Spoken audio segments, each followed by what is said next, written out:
لحد الآن حسب مصدري الذي يراقب ويتابع المسيرة، الجزء الأهم من المسيرة يتقدم إلى هذه المنطقة ساحة الجمهورية.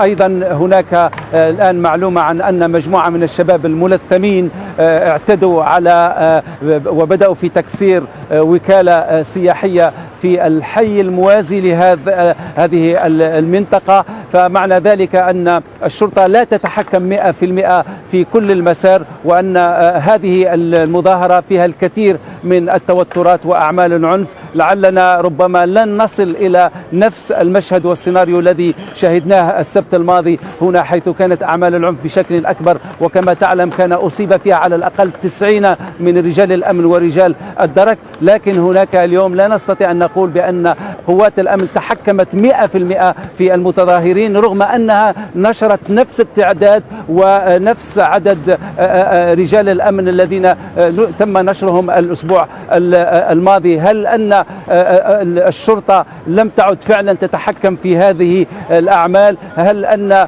هناك أيضا جهات ما تريد أن تلحق ربما أو تسيء إلى هذه المظاهرة لكي تستغل سياسيا بعد ذلك، من أن هذه المظاهرات أصبحت أعمال عنف، وبالتالي مظاهر ومشاهد التهميش والتكسير ستستغل من قبل الحكومة لتقول هذه المظاهرات لا طائل من ورائها ما دامت تتحول إلى يعني أعمال عنف، وبالتالي يخسر الرأي العام أو المتظاهرون والمحتجون يخسرون يعني تأييد الرأي العام الفرنسي. زين نور الدين، دعنا ننوه إلى الصور التي تأتينا أيضا من الوكالات الآن بصورة مباشرة.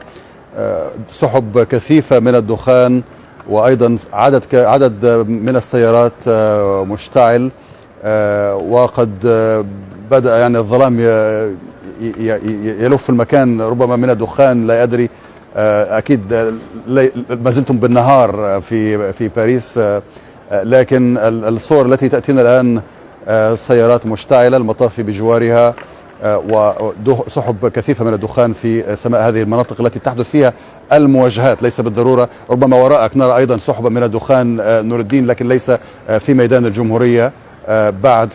ويبدو كما قلت أن هذه المظاهرات يعني خرجت عن السيطرة، سيطرة الأمن وأيضا سيطرة منظميها.